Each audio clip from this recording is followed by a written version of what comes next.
yëg-yëg bu may am ci moom su ma ko xoolee damay wax de du ma fanatique nag mais yëg-yëg bu may am su ma ko xoolee ak dëgg gi may gis ci moom wallahi azim am na sama frère yoo xamante ni ñoo bokk deret te su ma koy xool du ma su ma leen di xool du ma gis loolu loolu mooy dëgg kon dëgg rek moo wóor lenn nag laa leen di wax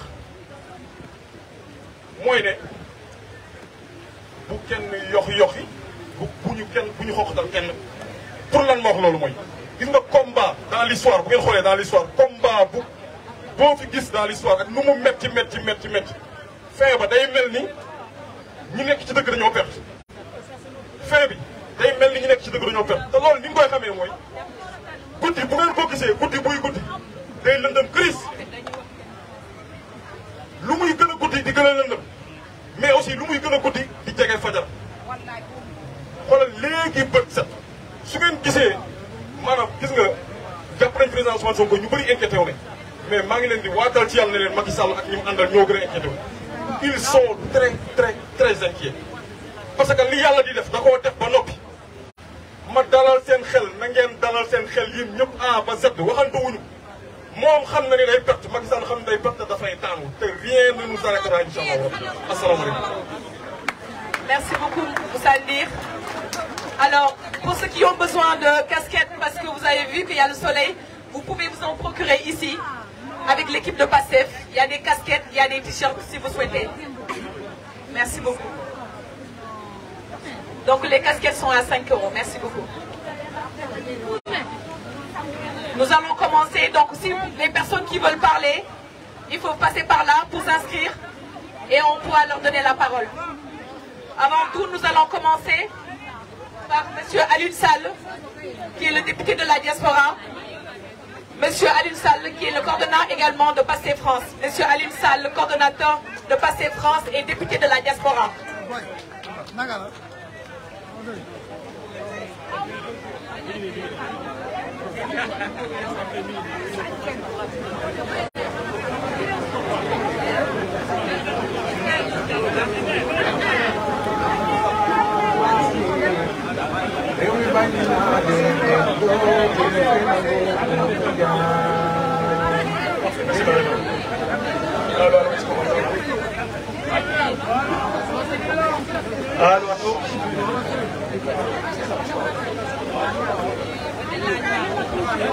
C'est le micro bleu. Alors celui-là. Voilà, bien proche de la bouche et c'est bon.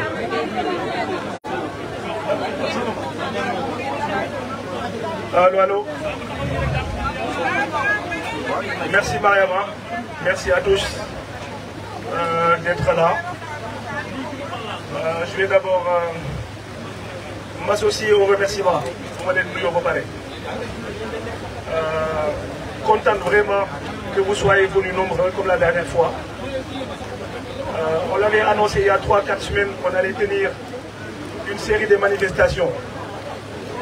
Pourquoi une série de manifestations? C'est vrai que notre façon de manifester peut être diverse et variée. Mais l'importance d'être là tous les samedis ou tous les dimanches, tous les week-ends, c'est hyper important. On n'arrêtera pas d'insister là-dessus. Pourquoi c'est important? Je l'ai dit la semaine dernière.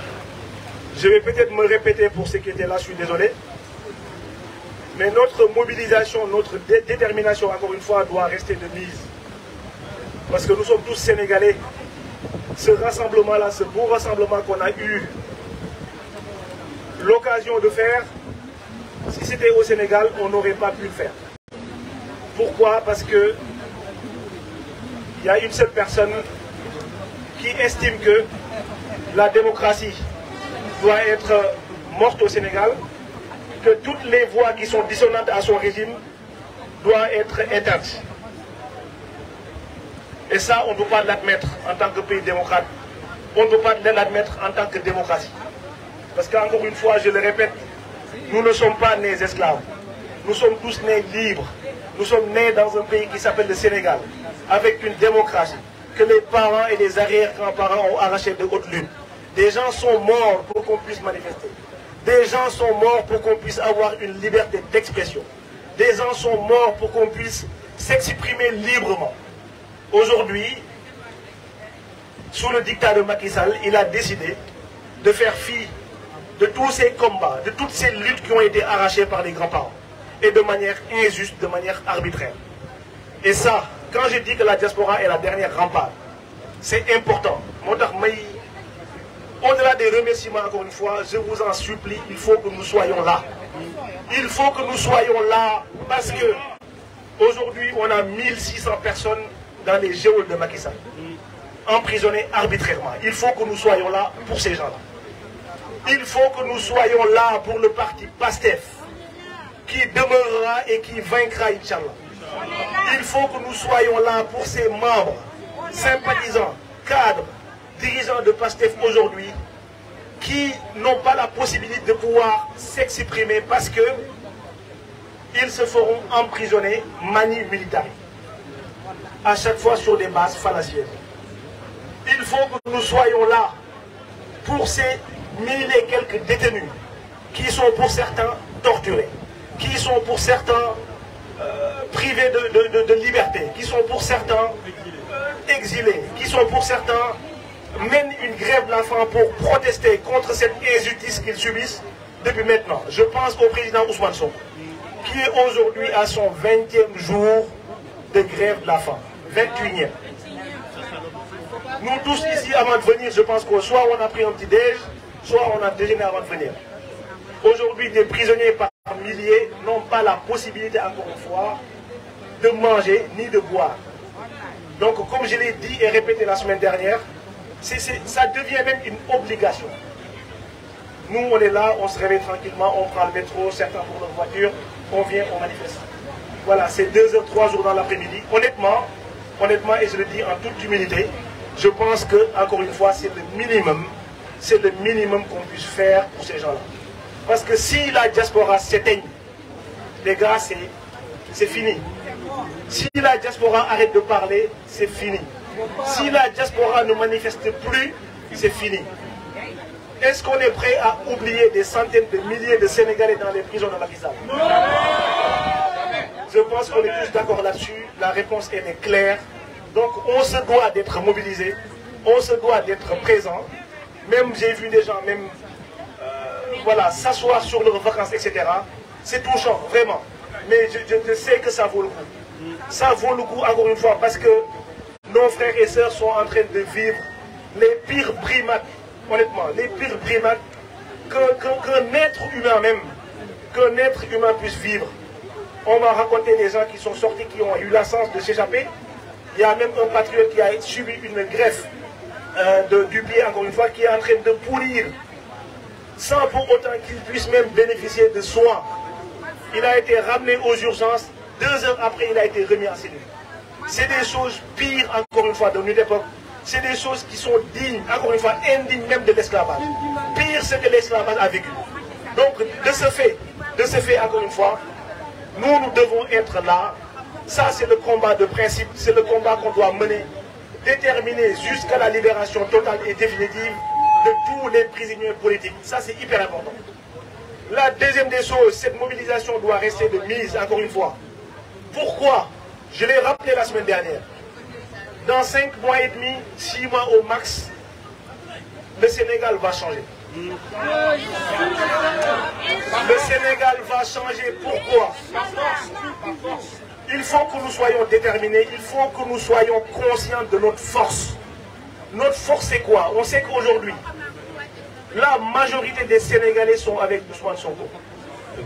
La majorité des Sénégalais s'inscrivent dans le projet de PASTEF, notamment les jeunes. Donc, ce qui va se jouer dans 6 mois, nous avons une responsabilité historique. Une responsabilité historique. Je me répète. Si nous faisons en 2024, si nous faisons donc les gars, c'est une arme que nous détenons. Et il faut qu'on soit conscient. C'est pour ça que quand je parle de multiforme, que dire que le combat est protéiforme, je parle de ça.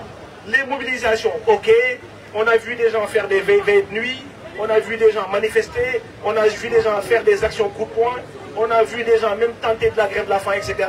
Tout ça c'est bien.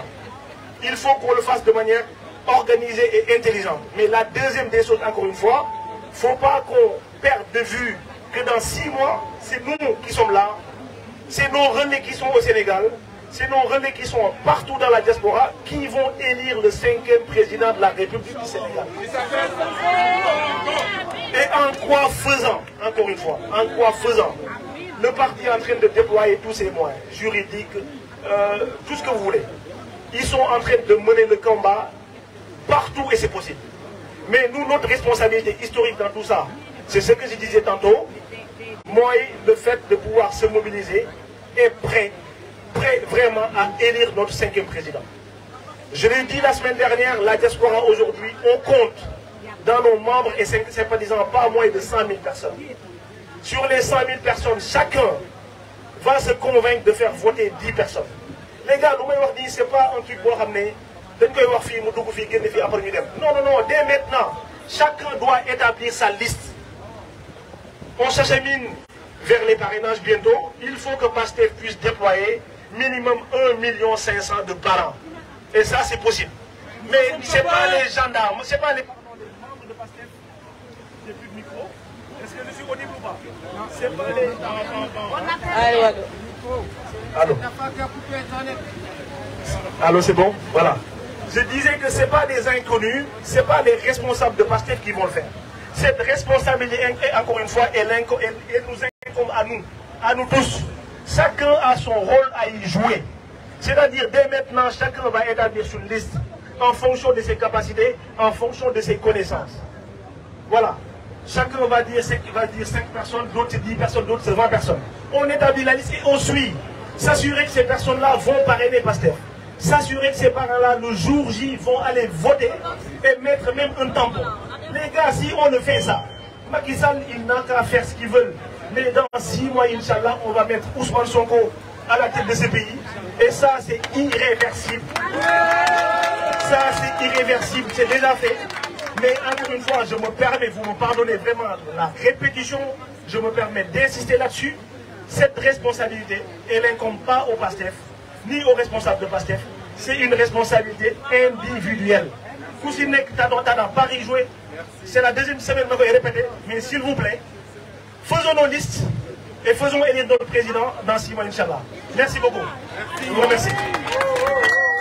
Merci beaucoup, Aliou. Alors, Pastef, Ousmane Sonko, askan wi kontaan na. Pastef, Ousmane Sonko, Pastef, Ousmane Sonko, Pastef, Ousmane Sonko, Pastef, Ousmane Sonko, Pastef. Merci beaucoup à Aliou Sall. Mais ce que j'ai pas compris, moi, ça m'a gagné. C'est quoi? C'est pas du tout.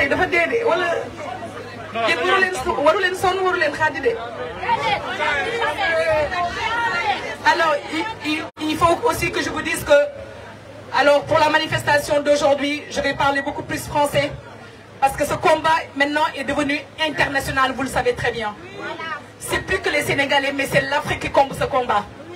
Alors, il y a nos frères de la Guinée, nous avons nos frères du Cameroun, nous avons du frère du Burkina Faso, nous avons également du Mali, nous avons aussi de la Côte d'Ivoire, nous avons le Niger, nous avons les Tchadiens, nous avons les Panafricains. Donc, c'est l'Afrique qui est réunie ici. Donc, juste pour vous dire qu'on va parler français, pour que les messages qu'on est en train de divulguer soient vulgarisés un peu partout dans le monde, pour que tout le monde puisse savoir ce qui se passe actuellement au Sénégal. Merci beaucoup. Assalamu alaikum. Je vais rajouter quelque chose que Aliou Sall avait oublié. Les gars, je vais vous dire que, dis à vos frères, dis à vos amis, tout ce que vous connaissez, d'aller chercher les cartes d'identité, allez récupérer vos cartes d'identité. Ils sont en train de faire une diversion là. Allez chercher vos cartes d'identité. Et deuxième chose, si vous voyez qu'ils ont arrêté le président Ousmane Sonko, c'est rien d'autre. Remarquez bien, depuis qu'il a lancé son projet en Ziguinchor, regardez bien le projet là, de Ziguinchor qu'il avait mis en place déjà, qui avait expliqué. Ils ont peur de ça, c'est pour ça ils l'ont bloqué. Rien d'autre. Parce que ce qu'ils veulent faire Ziguinchor, c'est ce qu'ils devaient faire. C'est un laboratoire pour le Sénégal. Ils le savent très bien. Donc ils essayent tout pour le freiner. Donc nous, le seul combat, c'est que de mobiliser les gens, d'aller discuter avec les gens, de les laisser, eux, s'occuper de leurs candidats. Nous, on s'en fout de leurs candidats. Nous, notre seul candidat, c'est le président Ousmane Sonko. Personne d'autre. Le président Ousmane Sonko, c'est notre candidat.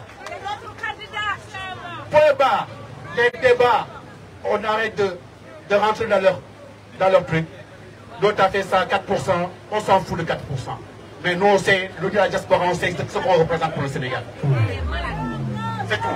Et le seul candidat, je vous dis encore, et il faut être prêt, déterminé, comme un seul homme, le président Ousmane Sonko.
Approchez-vous, chers patriotes, chers Africains, chers panafricains, approchez-vous.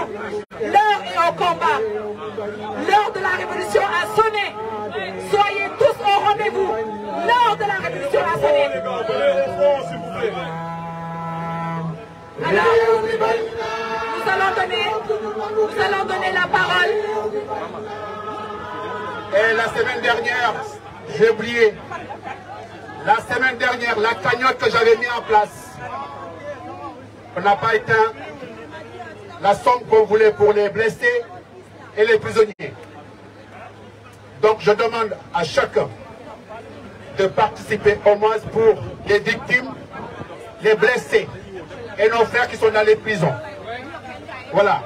Nous, on demande chacun d'essayer de faire le minimum pour soutenir nos frères qui sont dans les prisons et nos sœurs, et les blessés et les familles des prisonniers et des victimes. Je vous remercie. Merci beaucoup Omar. Alors, j'ai voulu partager cette histoire parce que comme vous le savez tous, il y a quelques semaines de cela, nous avons un des patriotes qui est de Pastef, qui fait partie de la diaspora, qui est parti au Sénégal et qui a été attrapé par le gouvernement sénégalais. Ils l'ont ramené à la police, ils l'ont ramené en garde à vue. Pourquoi? Parce qu'il fait partie de Pastef tout simplement.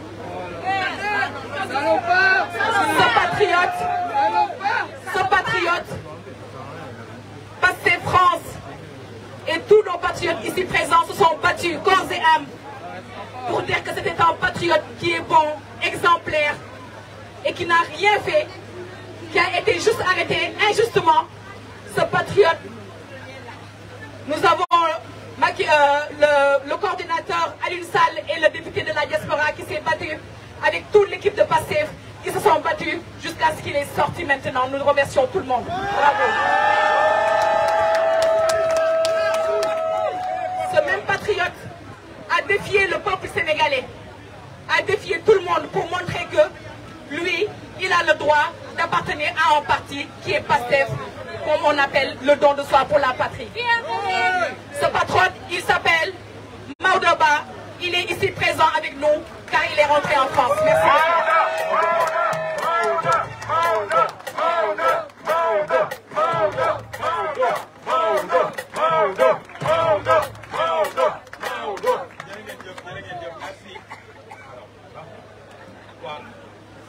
jërë ngeen jëf maa leen di remercier yéen ñëpp voilà maa ngi remercier yéen ñëpp ñu fi teew voilà ak seen teewaay rafet na comme d'habitude donc épreuve bi metti na woon mais épreuve bi bu méttee tey nga xam ni boo gëstoo da ngay gis say mbokk loolu da lay soulager loolu tax ma xam ni Pastef ce n'est plus un parti politique mais famille la maa ngi ko xam biñ ma arrêté ma nekk garde à vue policiers yi dañoo gis plus de benn jour rek gis nañ plus de 500 à 600 personnes ñu ñëw di ma seet nga ñu commencé ñëw nag ñu ne ma waa boy yow xanaa yaay meeru Mbour lu xew ma ne leen bon vous êtes des professionnels du métier xam ngeen koo xamante ne dañ koo jékki-jékki rek arrêté ko plus de 500 personnes ci journée bi ñëw di ko seet xam ngeen lu tax donc ñenn ñi bon par secret nu tuddati par professionnalisme nanguwu ñoo wax mais xam nañ man xam naa li ñu bëgg a wax mais waxuñu ma donc loolu yëpp yéen a ko waral seen mobilisation bi lépp maa ngi leen di remercier par rapport ak tweet yi mais aussi maa ngi remercier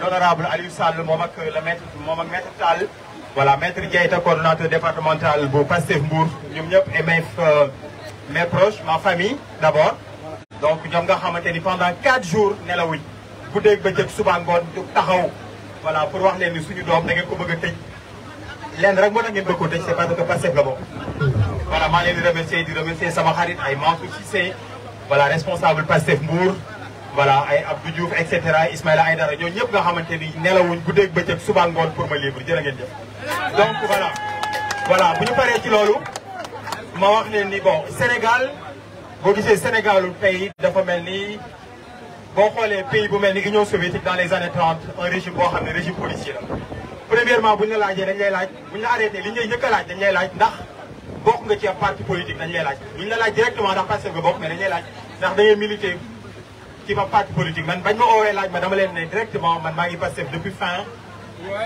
2017 ba tey maa ngi Pastef ñu ne ma d'accord après ci lañ commencé interrogatoire bi parce que man boo xoolee ñi ngi ma arrêté maa ngi waroon ñibbisi le 5 août ñu arrêté ma le 4 ci guddi voilà malheureusement am na benn parenthèse boo xam ne foog ñu souligner ko parce que Macky Sall li gars yi naan day suul daan naan c'est vrai Sénégal da nga daan gis ni ñoo xam dañoo baaxoon suñu dëkkandoo yi amoon coloré mais par contre sa dëkkandoo yi ci boppam ñoom ñooy ñëw jege la di la jege li nga nekk bitim réew manifestation Pastef fi activité Pastef yëpp ngay nekk ci kanam ñi ngi créé benn dossier spécial pour yow boo ñëwee rek ñu balancé la gars yi ñëw arrêté la xamuñu sax lan moo tax ñu arrêté la le plus souvent dañuy arrêté ba pare door a xool kii nu mu chef d'inculpation man biñu ma njëkk a arrêté le 4 voilà ñi ngi ma arrêté ay vers 21h30 ma jógee sama kër maam 11 novembre Mbour di ñibbi sama kër voilà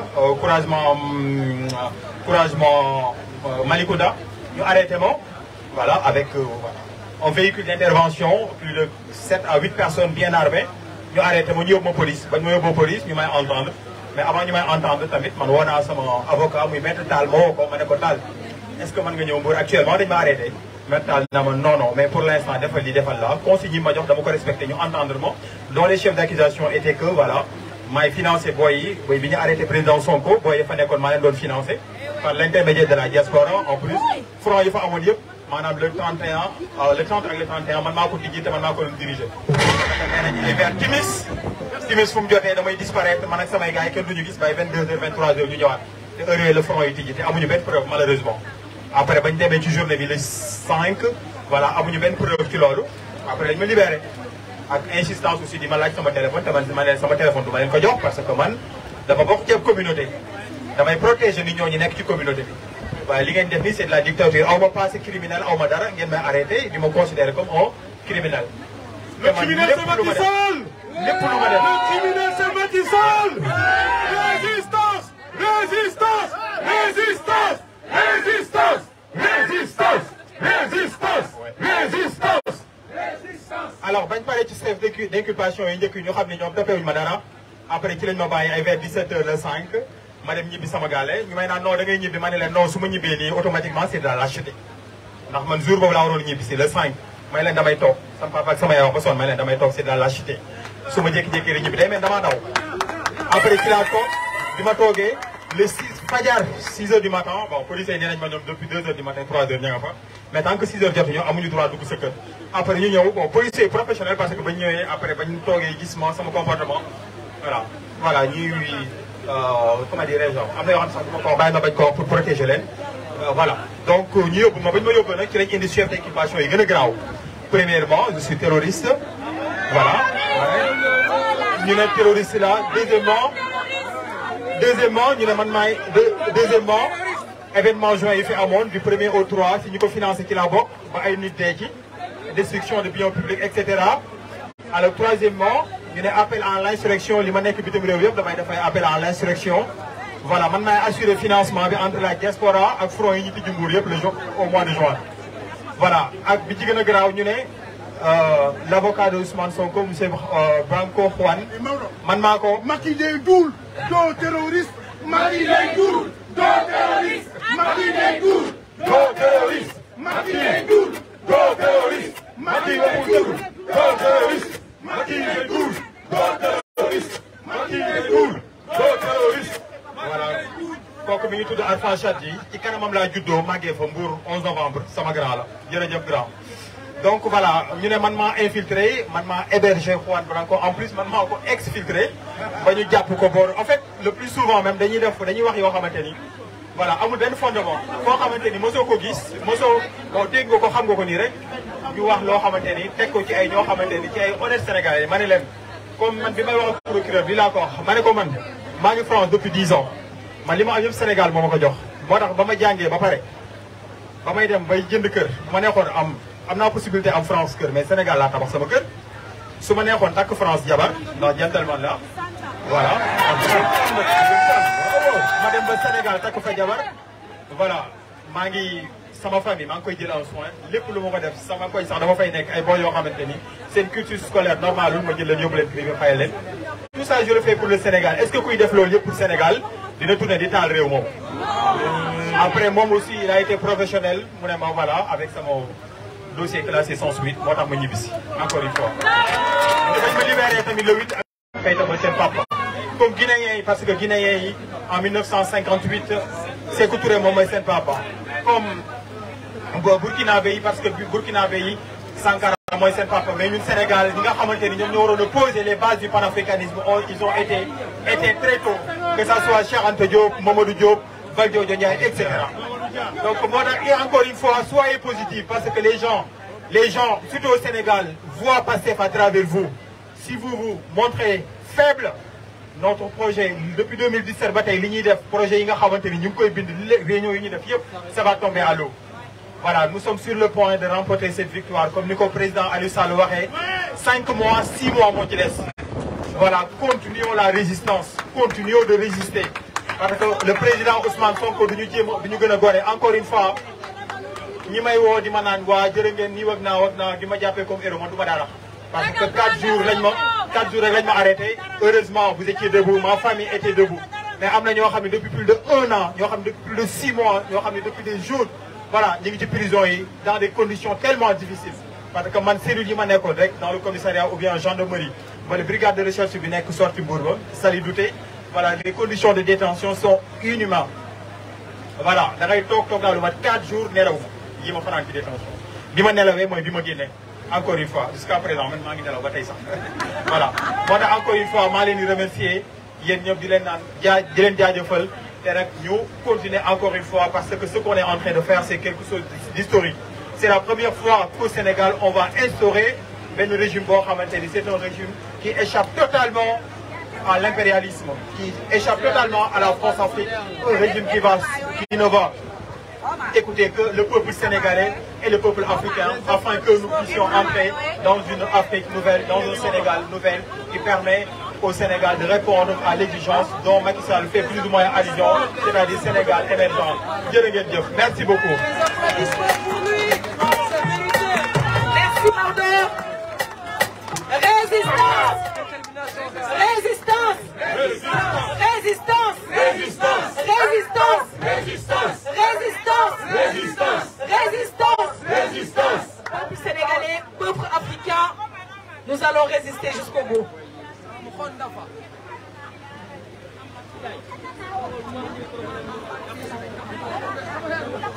Alors, bonjour à tous et à toutes. Bon, on vous remercie pour la présence ici aujourd'hui. Donc, il faut savoir que ce combat-là, nous allons le gagner par A ou B. Macky Sall et son régime doivent savoir que le Sénégal est un pays de guerriers, un pays qui a été toujours libre. Et il le demeurera pour toujours. Quel que soit Alpha, ce régime-là, comme celle d'Abdou Diouf, comme celle d'Abdoulaye Wade, va finir son mandat tôt ou tard. Inch'Allah. Et une fois le mandat terminé, ils partiront. Maintenant, le peuple sénégal demeurera. Comme on dit, les hommes passent et les institutions demeurent. Il faut savoir aussi, moi je vais le citer parce que quand même c'est quelque chose qu'on doit savoir. Frantz Fanon disait, nous ne sommes rien sur terre si nous ne sommes pas d'abord l'esclave d'une cause. Celle des peuples et celle de la justice et de la liberté. Celle de la justice et de la liberté. Et pour citer un autre président, Simon Bolivar, qui disait, un peuple qui aime sa liberté sera toujours libre. Donc le Sénégal, qui est un peuple qui aime sa liberté aussi, sera toujours libre. Ils peuvent tout faire, nous serons toujours libres. Par A ou B, Macky Sall ne peut pas emprisonner tous les Sénégalais. Il peut essayer, il fera ce qu'il peut comme tous les régimes passés. Mais quoi qu'il en soit, soyons sûrs, ayons foi à notre projet, ayons foi au Tout-Puissant, comme le président Ousmane Sonko, il le dit toujours. Il croit à ce projet, nous croyons à ce projet, et que tous les Sénégalais épris de justice et de liberté fassent tout le nécessaire pour que la liberté demeure au Sénégal et pour que la justice revienne au Sénégal. Ce qui se passe au Sénégal aujourd'hui, c'est dramatique. On vous arrête pour un oui, pour un non. Vous débarquez à l'aéroport, on vous prend mani militari comme si on arrêtait un criminel alors que vous n'avez rien fait du tout. Est-ce que vous pensez que ça c'est normal pour le Sénégal au XXIe siècle? Macky Sall, assassin! Macky Sall, assassin! Macky Sall, dictateur! Macky Sall, dictateur! Macky Sall, assassin! Macky Sall, assassin! Macky Sall, dictateur! Macky Sall, dictateur! Liberté, Sénégal! Liberté, Sénégal! Libérez les prisonniers! Libérez les prisonniers! Libérez les prisonniers! Libérez les prisonniers! Libérez les prisonniers! Libérez les prisonniers! Bon, on va donner la parole. Alors nous allons donner la parole à Jean-François Mbaye. Jean-François Mbaye. Jean-François Mbaye. Jean-François Mbaye. Jean-François est demandé ici, s'il vous plaît. Était le député donc de tout le 94 du Val-de-Marne et qui représente dignement le Sénégal. Jean-François Mbaye. Et on peut demander au prochain de se préparer. Talibé Sonko ya nañu ana talibé Sonko yi ana talibé Sonko Jean-François il est là. Ahmed Seynabou se prépare. Ahmed Ndiaye, Ahmed Fall se prépare. Il est là Jean-François. ana talibé Sonko yi ay way ana talibé Sonko yi ana talibé Sonko yi li ngay metti fa ak ko ñak jëm da kay metti de di kañat bi da kay metti wala may 2 heures du matin mu génn nag mu ne xaalis bi da koy tas.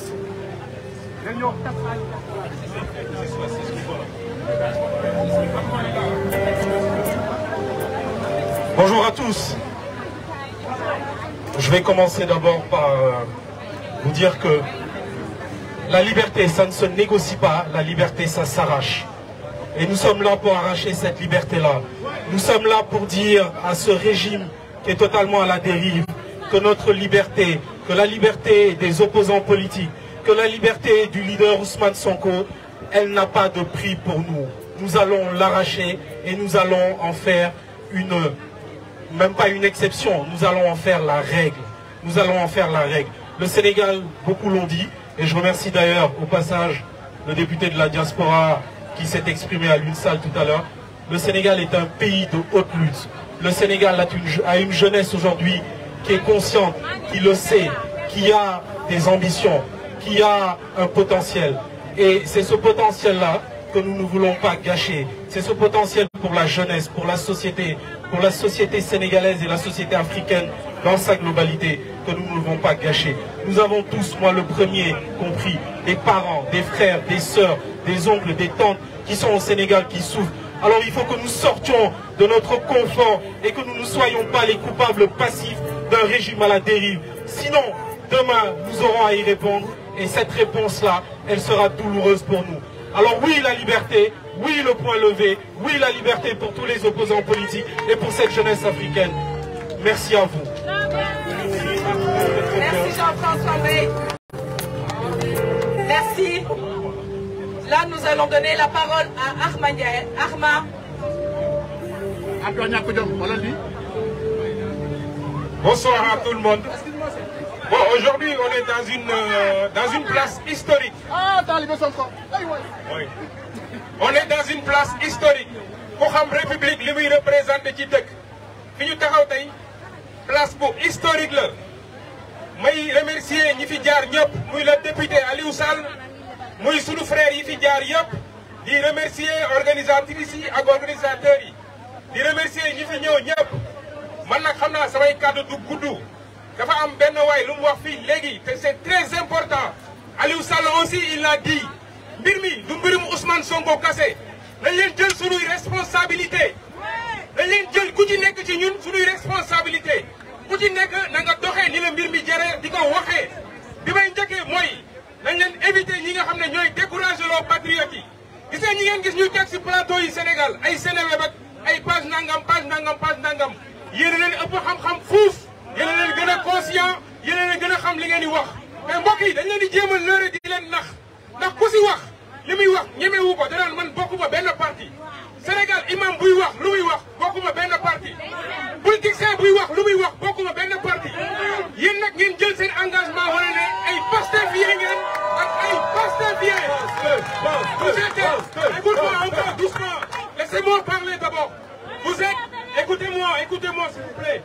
vous êtes ñi ma leen di wax noonu ñëpp kenn ñemewu si jël engagement wane ne nii la mel et vous êtes engagés pour wane ne vous êtes des Pastefiennes et des Pastefiens loolu dafa wane engagement bi ngeen doon lenn nag laa leen di wax waa ji wax na ko sànq Ousmane Sonko mooy sunu candidat tey ba ëllëg Ousmane Sonko mooy sunu président tey ba ëllëg leneen lu ñu mën a wax fu ñu mën a jaar lenn mën a jaar rek la loo Ousmane Sonko bu nekkoon ci Choukrat sax mooy sunu président tey ba ëllëg sinon Sénégal ça ne marchera pas.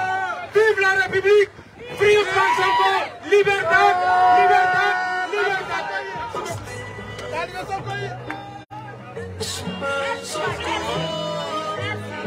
On va donner la parole à notre compatriote El Hadj Seck. Assalamu alaikum wa rahmatullahi wa barakatuh. Je vais essayer d'être bref. Je vais d'abord m'adresser à la communauté internationale en leur disant qu'il est urgent maintenant d'agir et de parler à Macky Sall. Avant qu'il y ait le chaos dans la sous-région et en Afrique de l'Ouest, il est urgent maintenant que la communauté internationale s'adresse à Macky Sall dans ton ferme et définitif pour un départ. Et pour qu'il organise les élections inclusives dont Ousmane Sonko sera candidat. Premier point. Je vais aussi respectueusement m'adresser aux guides religieux qui sont au Sénégal. Il y a vos talibés qui sont en train de mourir, on ne vous entend pas. Il y a vos talibés qui sont en train de partir en immigration avec les pirogues, on ne vous entend pas. On a besoin de votre parole. Sortez et parlez à Macky Sall. Il n'y a pas de kilifa ken du koya du Tibolo. Non, non, non. Mme Abdou Aziz Sy Dabakh, il parlait et publiquement. Donc, dites publiquement ce que vous avez à dire à Macky Sall. Que Togne Bidoïna, Ray Bidoïna, Tête Bidoïna. On en a marre. Il faudrait que vous parlez. Troisième point, j'aimerais m'adresser à Macky Sall, institut personnel. Macky Sall, le Pharaon n'est plus là. Pinochet n'est plus là. Hitler n'est plus là. Les grands dictateurs n'étaient plus là. Et tu ne seras plus là. Donc il faudra que tu reviennes à la raison et que tu saches que, Inch'Allah, la décision d'Allah est définitive et que tu ne peux rien contre le destin.